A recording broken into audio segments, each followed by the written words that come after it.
Assalamualaikum warahmatullahi wabarakatuh. Perkenalkan, saya atas nama Muhaikal Asidik selaku pemateri pertama yang akan membahas tentang bagaimana nilai Islam dan kearifan lokal Bugis itu bertemu. Ada 3 bagian penting yang saya akan bahas. Yang pertama itu kosmologi Sulapa Epa dan Epa Welanai. Kalau kita bicara soal filsafat Bugis, kita tidak bisa lepas dari konsep Sulapa Epa atau bentuk 4. Sebelum Islam datang, nalar orang Bugis sudah sangat maju. Mereka melihat alam semesta ini seimbang melalui 4 unsur. Yang pertama api, udara, air, dan tanah. Nah, menariknya, ketika Islam masuk, konsep keseimbangan ini tidak dibuang. Justru keempat unsur tadi dipandang sebagai makhluk yang tunduk pada iradat dan sunnatullah sang pencipta tunggal. Kesadaran inilah yang kemudian dibawa ke ranah kepemimpinan yang kita kenal dengan Epa Welanai. Ada 4 pilar di sana. Yang pertama Arung sebagai pemimpin, Puang atau ulama, Matoa atau tokoh masyarakat, dan Wari atau adat hukum. Semuanya harus tunduk pada hukum Allah. Jadi, seorang pemimpin atau arung tidak bisa seenaknya membuat kebijakan ekonomi jika itu bertentangan dengan syariat. Yang kedua, amanah, keadilan, dan maslahah. Yang pertama, amanah. Dalam budaya kita, amanah itu sejalan dengan nilai sipakalabi atau saling memuliakan. Begitu seseorang diberi kepercayaan mengelola dana, misalnya di koperasi syariah, dia tidak hanya merasa memikul beban agama, tapi dia menjaga kehormatan atau lebihnya di mata masyarakat. Kedua, soal keadilan. Ini sangat kental dengan semangat sepakat tahu, yaitu memanusiakan manusia. Dalam sistem bagi hasil, kita tidak boleh ada yang disalimi. Nilai pace atau solidaritas memastikan kalau yang kuat membantu yang lemah melalui redistribusi kekuatan ekonomi. Dan yang ketiga, soal maslahah. Tujuan akhir kita adalah kemaslahatan kolektif yang dijamin oleh siri napace. Sedangkan mekanisme kontrol sosialnya adalah si pakainga atau saling mengingatkan agar tidak terjadi kerusakan dalam sistem ekonomi kita. Kemudian bagian yang terakhir yaitu membedah 5 pilar maqasid syariah di budaya lokal Bugis. Nah, pilar yang pertama yaitu menjaga agama atau hifz al-din. Di pasar, menjaga agama berarti menjaga mur'wah dan kejujuran. Di sini nilai siri atau harga diri mengambil alih peran polisi. Bagi pedagang Bugis, menipu timbangan itu bukan cuma pelanggaran hukum, tapi tragedi martabat yang kita sebut dengan mate siri. Yang kedua, menjaga jiwa atau hifz al-nafs. Lewat etika sipakat tahu, ekonomi syariah di tanah Bugis menuntut agar relasi pemodal dan pekerja itu manusiawi, bukan relasi majikan yang zalim dan buruh yang tertindas, tapi relasi yang saling menghargai. Kemudian yang ketiga, menjaga harta atau hifz al-mal. Kita punya mekanisme will control yang namanya sipakainge. Kalau ada rekan bisnis yang melenceng, kolega lain yang akan mengingatkan atas dasar kasih sayang dan amar ma'ruf nahi mungkar. Ini sangat efektif menjaga akuntabilitas. Dan yang keempat, menjaga akal atau hifz al-akal. Melalui sipakalabi, orang termotivasi untuk bertindak rasional dan berilmu. Orang yang dihargai atau lebih adalah orang yang menjauhi spekulasi atau judi finansial yang kita kenal dengan maisir. Kemudian pilar yang terakhir yaitu menjaga keturunan atau hifz al-nasl. Ini berkaitan dengan lingkungan lewat panganderengang atau aturan adat. Kita menjaga laut dan mata air. Kenapa? Karena syariat melarang kita merampok hak hidup anak cucu kita melalui eksploitasi alam. Jadi kesimpulannya, bagi kita orang Bugis, berekonomi syariah itu bukan hal yang baru, yang asing, melainkan bentuk penguatan dari identitas luhur yang sudah kita miliki. Itu saja dari saya. Mungkin akan dilanjutkan oleh pemateri kedua. Terima kasih. Baik, selanjutnya saya akan melanjutkan pembahasan dari pemateri sebelumnya, yaitu model integrasi koperasi syariah. Kalau kita berbicara tentang koperasi syariah, sebenarnya yang menarik bukan hanya sistemnya, tapi bagaimana nilai budaya ikut membentuk cara kerjanya. Di masyarakat Bugis ada nilai siri napace.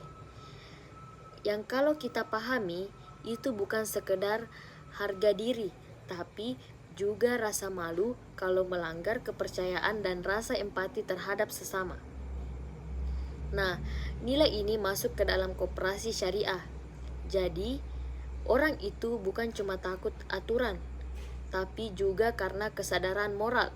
Misalnya, ketika seseorang meminjam, dia merasa punya tanggung jawab bukan hanya kepada lembaga, tapi juga kepada anggota lain. Makanya, muncul sistem tanggung renteng. Secara sederhana, ini seperti kita saling jaga. Kalau ada satu orang yang kesulitan, yang lain ikut membantu, bukan malah menjatuhkan. Ini berbeda dengan sistem ekonomi yang cenderung individual. Di sini, ekonomi justru dibangun di atas kepercayaan dan hubungan sosial. Dan dampaknya cukup besar. Selain bisa menekan risiko kredit macet, koperasi seperti ini juga memperkuat rasa kebersamaan. Jadi, ekonomi tidak hanya tumbuh, tapi juga mempererat hubungan sosial masyarakat. Yang kedua, model integrasi wakaf. Kalau tadi kita lihat dari sisi koperasi, sekarang kita masuk ke wakaf produktif. Selama ini, banyak orang memahami wakaf itu sebatas tanah untuk masjid atau kuburan. Padahal, dalam perkembangan ekonomi syariah, wakaf bisa dikelola secara produktif. Artinya, aset wakaf itu tidak hanya diam, tapi dikembangkan. Misalnya, dijadikan usaha, pertanian, atau bahkan fasilitas ekonomi yang bisa menghasilkan. Disinilah nilai sipakatau berperan, memanusiakan manusia. Jadi, pendekatannya bukan sekedar memberi, tapi memperdayakan. Contohnya, daripada hanya memberi bantuan uang, wakaf bisa digunakan untuk membuka lapangan kerja. Orang yang sebelumnya bergantung jadi punya penghasilan sendiri. Ini penting karena dalam Islam tujuan ekonomi bukan hanya membantu sesaat, tapi menciptakan kemandirian. Dengan model seperti ini, wakaf menjadi alat pembangunan, bahkan dampaknya bisa jangka panjang, tidak hanya untuk individu, tapi juga untuk masyarakat secara luas. Jadi, bisa kita lihat bahwa integrasi ini membuat ekonomi syariah lebih relevan dengan kebutuhan zaman. Yang terakhir, kritik praktik budaya. Namun, di sisi lain, kita juga harus jujur bahwa tidak semua budaya selalu sejalan dengan nilai Islam. Contoh yang paling dekat adalah uang panai. Secara nilai awal, uang panai itu sebenarnya baik sebagai bentuk penghargaan kepada perempuan dan keluarganya. Tapi, dalam praktik sekarang, seringkali maknanya bergeser. Yang tadinya simbol penghormatan berubah jadi ajang gengsi, bahkan ada yang sampai harus berutang besar hanya untuk memenuhi tuntutan tersebut. Kalau sudah seperti ini, justru bertentangan dengan prinsip syariah, karena bisa menimbulkan kesulitan, bahkan membuka peluang riba. Disinilah pentingnya bersikap kritis. Bukan berarti kita menolak budaya, tapi kita menempatkannya secara proporsional. Budaya tetap dijaga, tapi harus disesuaikan dengan maqasid al-syariah. Tujuan utama syariah seperti menjaga harta, menjaga kesejahteraan, dan menjaga kemudaratan. Jadi, integrasi yang kita maksud di sini bukan sekedar mencampur, tapi juga menyaring. Mana yang sesuai kita pertahankan, mana yang menyimpang kita perbaiki. Dengan begitu, budaya dan agama bisa berjalan beriringan tanpa saling bertentangan. Baik, materi selanjutnya akan dilanjutkan oleh saudara An-Nisa. Baiklah, saya akan melanjutkan penjelasan tentang relevansi global. Adapun relevansi integrasi dalam kearifan lokal, yakni pertama, untuk mengurangi kemiskinan. Ekonomi syariah yang berbasis nilai seperti Siri Napace mendorong untuk saling membantu antara anggota masyarakat dengan masyarakat yang lain, biasanya dengan zakat, infak, dan sedekah.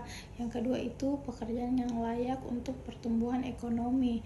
Nilai seperti sepakat tahu menekankan perlakuan adil terhadap pekerja, upah yang layak, lingkungan kerja yang manusiawi. Yang ketiga itu untuk konsumsi dan produksi berkelanjutan. Nilai budaya Bugis yang menekankan keseimbangan hidup sejalan dengan prinsip Islam, yakni tidak boros dan tidak berlebihan. Dalam integrasi, jika integrasi ini diterapkan secara konsisten, maka akan menghasilkan dampak nyata dalam kehidupan ekonomi masyarakat. Contohnya, meningkatkan kepercayaan sosial, karena masyarakat memang memegang nilai kejujuran, amanah, saling menghormati. Kedua itu perkuat ekonomi masyarakat dengan adanya koperasi syariah, wakaf produktif, dan sistem tolong-menolong.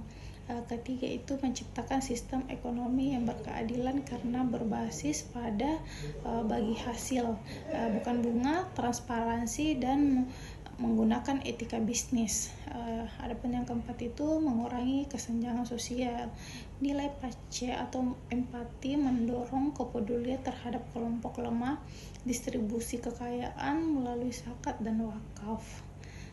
Baiklah, adapun kesimpulan dari materi hari ini, dari seluruh pembahasan dapat disimpulkan bahwa integritas nilai Islam dan budaya Islam mampu menciptakan sistem ekonomi syariah yang lebih hidup, tidak hanya teori, lebih relevan dengan masyarakat, dan lebih mudah diterapkan.